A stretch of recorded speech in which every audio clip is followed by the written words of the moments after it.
So we're here at Darley Dale Cricket Club on the 5th of October 2017, and this particular session is to discuss a very important match in Derbyshire County Cricket Club's history, but also particularly in the history of Darley Dale Cricket Club as well.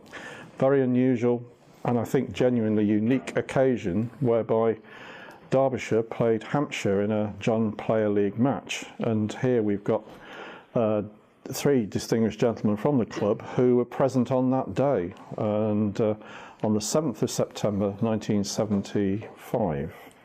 So I'm going to ask them to talk through their experiences that day, because not only was it unusual for there to be a Sunday League match as it was then, the John Player League match, but it was also televised, which put Darley Dale on the map in very many ways.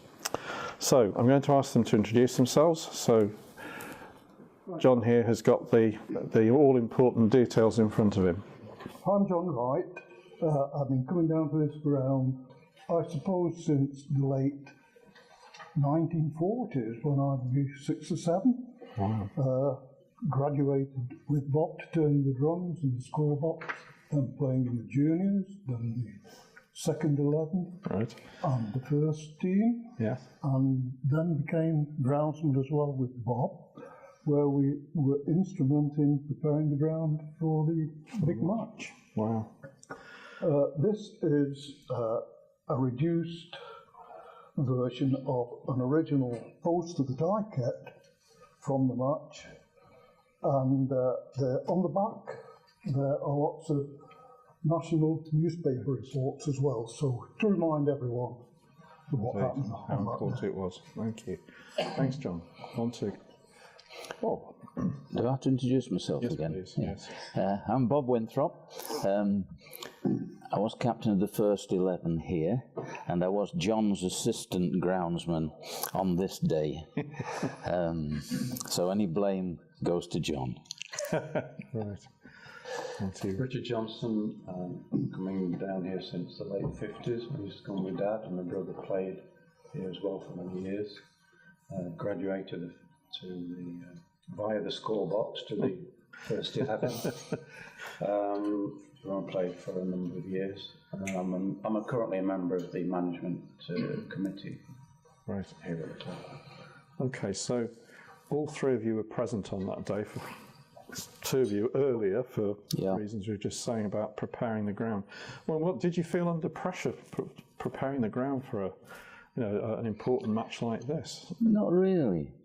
Not really. I did. You did? I did a little bit, yeah. No, I didn't. Yeah, we had problems maybe 2 or 3 weeks before the match when our outfield mower broke down, and we had to acquire another one, and we weren't sure whether we were going to get one or not. Eventually we did, so that put a little bit of pressure on, and I was a little bit concerned really about the whole thing, how it was going to progress and what the wicket was going to be like, and it turned out that there was a little bit of controversy about it on match day. Well, we had some poor weather leading up to it. Yeah, we did. John, didn't we? But I remember the Derbyshire County groundsman at that time was Walter Goodyear. He was a right character. Yeah. And was it a week before the match, John? No, it was actually on the 3rd of September. It was my son's 2nd birthday. Right.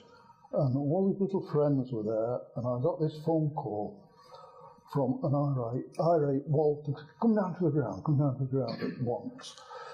Where's the water, where's the hose pipe? So I wasn't very popular at home, but I came down here and we sorted it out, and he flooded the wicket. Sort of, what would it be, 4 days before the match? Yeah. Looked all around for an alternative track, and by that time the square was badly worn end of the season. Yeah. So it was that track that they played on. Incredible. And you say flooded, I mean, it just made it very difficult to dry out in time? Or, no, in fact, we rolled it as much as we could, didn't we? And the weather was quite good. Oh, right. And it had dried out pretty well. Pretty well. Yeah. That's good. There were a lot of comments as some of the players came across the ground and looked at the wicket as it went on to the changing rooms, and not particularly complimentary about it all, of course. Well, it was a great day in lots of ways. Did you have lots of guidance about how to prepare the whole thing for the spectators? I think the secretary was David Harrison. It was, yeah. Yeah, it was. And it was in the days when Derbyshire had the policy of trying to get cricket out into the county, Yeah, as that's opposed to now, because they played then at Heanor, didn't they, and other grounds. Yes. And he approached us, if I remember rightly, saying they'd like to stage this Sunday game. Would we do it? And so, of course, yeah, we will do it. But they brought in all the seating and all that. Reg Perks, wasn't it, that brought them all in. He did a lot of work for Derbyshire at Chesterfield as well, and seating rooms around. And of course, it was televised, so they had the big TV gantry was at the church end of the ground. It was quite interesting just a couple of days before the game because lorries kept coming around with great loads of chairs on them. You know, these that they have at the county ground, tiered seats, And it was exciting. It was good. Do you remember any of this sort of? I think it was Peter Walker here, wasn't it? Yeah. Peter Walker interviewed us at half time in the match. All the committee, wasn't it? Yeah, that's right. Yeah. That was my biggest memory, I think. I know, probably as well. We're on the telly, weren't we? We're on the telly. It was me, wasn't it, John and Bob? Yeah. It was Malcolm. A guy called Tony Twiggs, who was chairman then, Tony. Yes, he was, yeah. Reg Bowden, who had been the previous skipper for many years. Wasn't there. Yeah. So the six of us interviewed, and all the crowd was stood behind us. You've got photos of it. Wonderful. Yeah. My biggest memory of that was that about halfway through, I don't know if you remember, but this guy started crawling towards us across the grass below the cameras, and I thought, what on earth's going on here? And you could see him trying not to keep looking at him.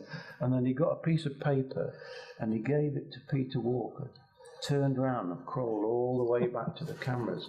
And it was the tea time scores from other games. The other games that were going on. Yeah. It was quite weird, really.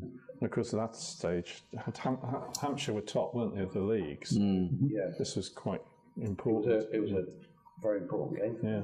They needed to win. They batted first, didn't They they? wouldn't have known that, obviously, when the fixture list came out, so it made it even more. Hampshire got 220 for 8, I think, in the 40 Yes. overs. Yeah. And both openers, Gordon Greenwich and Barry Richards, got 50, yeah. And then there were the odd 20s and 30s after that. And I remember that the skipper on the day was Richard Gilliatt. I think Ingleby Mackenzie was racing that day. And Gilliatt got bowled through the gate. Fred Swarbrick. As wide as a double-decker bus. It was Freddie Swarbrick that got it. And in the tea info, he absolutely lambasted the track. He really. But there were more runs scored in that match than in any other match. That day, because we checked. Yes, so they 222 and Derbyshire in reply 152. Something, over 61, I think. That's right. David Turner made for Hampshire made 31 not out. So you know they accumulated lots of runs. Yeah. You rightly say. So it wasn't that terrible. Well, No. And I suppose it was the embarrassment in front of the TV screen maybe that Gilliatt didn't like. But when you simply mention greats of the game like Greenwich and Barry Richards, you know, one of the finest batsmen around. I think they had a competition on between themselves as to who could be the first one to put it on the other side of the river. I think it was Barry Richards that won it. That's incredible. And I mean, in terms of that sort of event, there must have been several thousand spectators came here for that kind of thing. I think it was a record crowd for a one-day match. It was all sharp at that time. Around about 6, was it? Get up to 6,000. I've got a picture here of the crowd, and it says there were 5,500. Wow. It's really difficult to imagine, isn't it? I know. I've forgotten to look back at the old photo. Oh, I've got a picture down there, but I can't get it. Can you get it, John? Can you get it? 5, 6 deep, all the seats were full. Yeah. It was just incredible, wasn't it? Yeah. People. Or not. No. No, so I can't see. There's loads of them here. Oh, God. Don't break the glass box. And we're still on the telly. Yeah, it's fine. Don't worry about it. Will you see it towards it? That's it. Yeah, that's one photograph. Carry on regardless. That's a picture of all the people. Yes, hopefully we can capture that. And Yeah, I don't think so. no, I think we will. It's right. Yeah. But I think that just shows how many, the excitement that Yeah. for something like this. I do remember after the match, the pavilion here was absolutely full. And quite a tall gentleman came over to me and shook my hand, and he got massive hands. And he said to me, "Are you one of the groundsmen?" I said, "Yes." So I thought, what's coming now? Yes. And this gentleman was Jim Laker. And he said there was nothing wrong with the wicket at all. No. He was commentating. Yeah. He said, just like provincial clubs, you get a match like this, you're too zealous. You prepare the wicket about a week too early. And it was like the 5th day of the test match. Yeah. But it was fine. No problem. And in fact, I seem to remember reading in your club history that Bert Flack, who was the inspector of pitches, Yeah, he came out, presumably because Gilbert made a fuss. And he took a big core out, Yeah. and he came back and said, "No problem at all. There's a little bit of thatch, hardly any thatch in it at all, and recommend that we got a particular scarifier. I think it was an Allen Bluebird, which we got, and away we went after that. We scarified every year. No problem. John Arlott was another commentator legend, as well. I remember being in here after Really? Jim Laker. Hour and a half. Only a half. Only a half. So it was a great day, wasn't it? Yeah, it was good. A brilliant day. Yeah. Did any of you talk to John Arlott, or you talked to Jim Lake, you said? Not really. I think No, we John Arlott disappeared fairly soon after the match. Yeah, he did stay too I don't long. think he came in. Yeah. A bit longer, if I remember. And none of the players came in for a drink, did they? They just, I remember 1 or 2 Hampshire players did they? came in afterwards. I remember seeing Andy Roberts. Andy Roberts wasn't playing, he was injured. And I remember seeing him around here walking down the pavilion. Yes, and a fine fast bowler he was. It's perhaps just as well he wasn't playing indeed. that day. Alan Ward was playing for Derbyshire. Yes, didn't do very well. The bowler, and Mike Hendrick, of course. And Phil Russell, that we mentioned. Fred Olsen, Fred Swalbrook. Because Mike Hendrick. All the others were actually test match players. You know, did 7 test match players. Extraordinary, isn't it? Think about it, because Bob Taylor would have been playing, wouldn't he? Yeah. The bowlers, Sharp. Who was a West Indian? Ron Headley. Yes. I say Bob Taylor and Mike Hendrick. Extraordinary side. Strong side. Yeah. I think that was Headley's first season, wasn't it, as a Sunday League player? So, yes, that would have been say Billy Hendricks, Mike's dad, played for Darley Dale. Right. He did, yeah. Mike was born in Darley. Yes, yeah. He left when he was about 4, I think. Right. Yeah. But Billy Hendrick played for quite a few years. He did, yeah. Bill Hughes. I do remember him, yeah, I do. They used to hit it into the field over there. Straight across the road. Yeah, he did. Seems to be a characteristic how far you can whack it. That's right, yeah, that's right. Yeah. Just coming back to that match, I mean, in terms of the aftermath, I mean, did you get a lot of, you talked about some of the press coverage and so on, but did you get any sort of coverage afterwards that helped you in your glory years? I mean, because it's quite a coup really to get that match in. Really? Not particularly. I don't think, no. It's a shame. I do remember, didn't one lady from another part of the country, she sent the club a cheque. She'd been watching it on the television, and she sent us a cheque saying, "Well done, amateur club. Yeah. You did a really good job. Here's, I don't know how much the cheque was for. Here's so much in appreciation of all That's your brilliant, yeah. So that was rather nice. No, that's good, isn't it? Of course, the tapes of the match have all disappeared from BBC. But there was a cinefilm taken of it with my cine camera, and I remember seeing Venkat on it, and there was a television in the tea room at the back in the kitchen. And the interviews of the committee on television were on cinefilm. The tea ladies did that. And I'm sure I've got it somewhere still, John. but I don't know where. Yeah. I must read it. Yeah, you Find it. You must. It could be very, very important. We have tried with the TV companies, I think, didn't we? Yeah. Well, you're Right, out, find did it, you? yeah. We You're tried out, to did see you? if they got it in their iPads, but we didn't have Didn't get anywhere. any joy.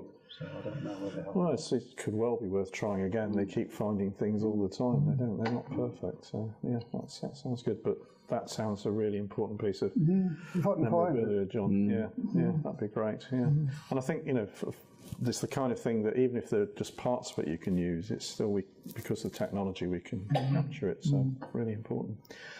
So in terms of that day and the impact, I was saying earlier, there wasn't any sort of legacy, but you've still got that as nobody can take that away from you. No. So that's part of your. I think the county didn't return because of the cost of setting it up. The transport of all the kit.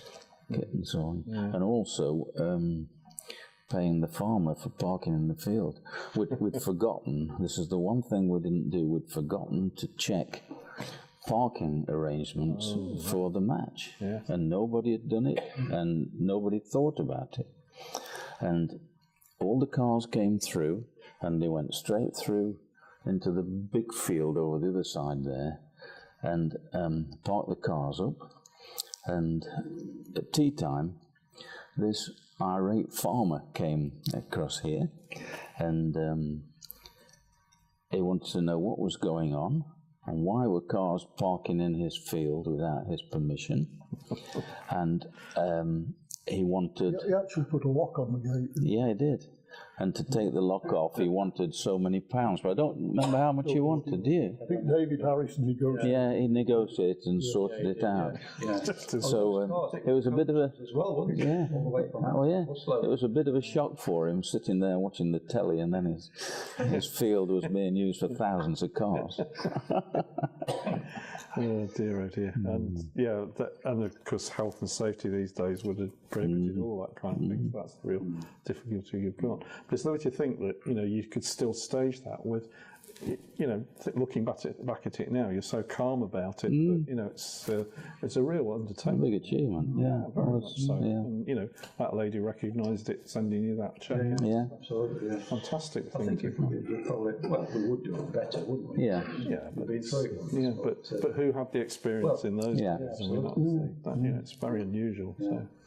Yes, and I suppose the other thing was the catering. How did that all sort of happen? Was that people being brought in, or did you have I think the county... The county organised it. Yeah, they did. have to do that. No. No, but the bar takings presumably that day were pretty good, so you did get something out of it. Yeah. I always remember Major Carr, he sat upstairs. Oh, he did, didn't he? Right. Upstairs was the old school box at one time, changing room.